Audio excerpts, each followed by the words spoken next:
अस्सलाम वालेकुम नाजरीन, मेरा नाम इमरान है। मेरी उम्र 16 साल है। कहानी में आगे बढ़ने से पहले अगर आपने अभी तक हमारे YouTube चैनल को सब्सक्राइब नहीं किया तो सब्सक्राइब कर दें। मेरी फैमिली टोटल 3 अफराद पर ही मुश्तमिल है। मैं, अबू और मेरी सौतेली माँ। मेरी सगी माँ मेरी पैदा होने के साल बाद ही दुनिया से चली गई थी। मेरी अम्मी को मेरे पैदा होने के बाद कैंसर हो गया था। अबू ने बहुत से डॉक्टरों से इलाज करवाया, लेकिन मेरी अम्मी ना बच सकी और मैं साल की उम्र में ही यतीम हो गया। मुझे संभालने वाला कोई नहीं था और अबू अपना बिजनेस चलाते थे। अबू के पास काम था और अबू बाहर के वीज़े वाली जॉब करते थे, जिसलिए अबू मुझे टाइम नहीं दे पाते थे और मुझे संभालने वाला कोई भी नहीं था। मेरे अबू अकेले ही भाई थे और मेरे अबू की कोई बहन या भाई नहीं था, जिसलिए अबू का मेरी फिक्र होने लगी। और अबू ने एक दिन मुझसे पूछा, अगर मैं तुम्हारी दूसरी माँ ले आऊं तो तुम नाराज तो नहीं होगे? मैं इस वक्त 6 साल का था और अबू को हाँ कही थी कि अबू ठीक है, आप मेरी दूसरी अम्मी ले आए, लेकिन मुझे अपनी मर्जी करने देना। ऐसा ना हो कि मेरी सौतेली माँ मेरे से बुरा सलूक करे। अबू ने भी मेरी बात मान ली और मेरी सौतेली माँ को शादी करके ले आए। मेरी सौतेली माँ का नाम सोहरा है। इसकी उम्र तकरीबन 30 साल है।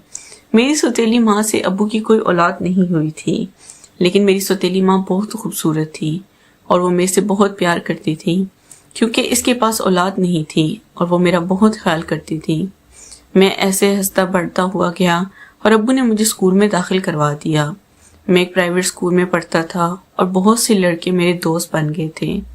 मैं बुरी आदत में पढ़ने लगा था, क्योंकि मैं माँ बाप का इकलौता बेटा था और मुझे हर तरह की आज़ादी थी। मेरी सौतेली माँ अक्सर मुझे स्कूल छोड़ने जाती, क्योंकि अब्बू अपने बिजनेस पर होते, इसलिए अब्बू शाम को 10 बजे ही घर आते थे। अब्बू ने अम्मी को कहा था कि मेरे बेटे को स्कूल तुम ही छोड़ कर आना।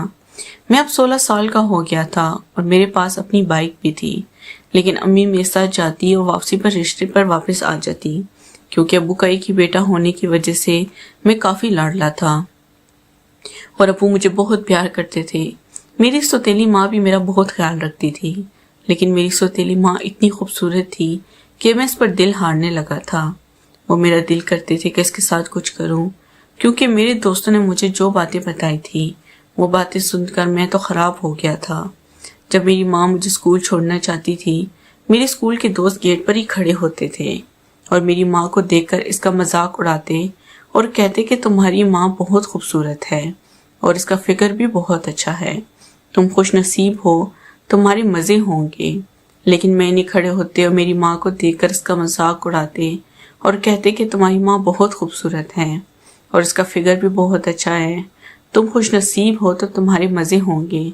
लेकिन मैंने खड़े होते और मेरी माँ को देख मजाक उड़ाते कहते, ये मेरी माँ है और कुछ ख्याल करो। लेकिन वो थे कि मुझे बुरी आज़ाद में डालने लगे और कहने लगे, इस तरह कुछ नहीं होता, वो कौन सा तुम्हारी सगी माँ है, तुम इसके साथ कर सकते हो, इस तरह तुम्हें कोई रोक टोक भी नहीं होगी, क्योंकि तुम्हारे अब्बू तो काम पर होते हैं और वो सुबह 6 बजे निकल ही जाते हैं, रात को 10 बजे वापस आते हैं। इतनी देर में कुछ तुम्हारे मज़े हैं, तुम अपनी सौतेली माँ के साथ कुछ मर्जी कर सकते हो। जब मेरे दोस्तों ने मेरे दिमाग में ये बात फूंकी तो मेरा भी दिमाग ख़राब हो गया और मैं भी अपनी सौतेली माँ के बारे में बुरा सोचने लगा। अब उठते बैठते मैं अम्मी के पास ही रहता और इनके ऊपर नज़र रखता, इनकी अदाओं को देखता रहता। और जब भी अम्मी कोई काम कर रही होती तो इन्होंने दुपट्टा नहीं लिया होता था। मैं इनके सामने वाली भी देखता और पीछे से भी इनको नजर रखता। एक दिन मुझे स्कूल से छुट्टी थी तो मैं इसके अंदर अपनी सौतेली माँ के इश्क में मुब्तला हो गया। मुझे समझ ही नहीं आया, मैं मोबाइल देख रहा था, अपने कमरे में मौजूद था। अम्मी ने नाश्ता बनाया और मेरे पास आकर ही बैठ गई थी। मैंने सौतेली माँ के साथ नाश्ता किया और इसके पास ही बैठ गया। अम्मी लेट गई थी और मैं इसके साथ ही करने की कोशिश करने लगा। अम्मी एकदम उठ के बैठ गई थी और इन्होंने मेरे मुंह पर थप्पड़ मार दिया। मैं रोने लगा था, लेकिन अम्मी मुझे चुप करवाने लगी। तो मैंने सौतेली माँ को कह दिया कि खबरदार मुझे हाथ मत लगाना, आज के बाद तो मैं तुमसे कोई बात नहीं करूँगा। मैं अपने कमरे में आ गया था, क्योंकि इस वक्त मैं अम्मी के कमरे में मौजूद था। थोड़ी देर बाद मेरी सौतेली माँ मेरे पास आई और कहने लगी, बेटा देखो मैं आपकी माँ हूँ, चाहे सौतेली हूँ, इसलिए आप ऐसा करने की कोशिश मत करो। अगर तुम यही चाहते हो तो मैं तुम्हें शादी करती हूँ। लेकिन मैंने कहा मैं पहले आपके साथ फिर ही शादी प्रोग्राम बनाऊंगा। मेरी सौतेली माँ भी मान गई। मैंने इनको करना शुरू किया ابو سے چوری چھپے ایک دوسرے کے ساتھ میں جب بھی اسکول سے واپس آتا تو پہلے اپنی سوتیلی ماں کے ساتھ اس کے بعد کھانا کھاتا اور سو جاتا۔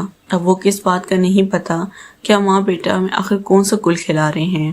ناظرین، اگر آپ کو یہ کہانی پسند آئی ہو تو ویڈیو کو لائک کر دیں۔ شکریہ۔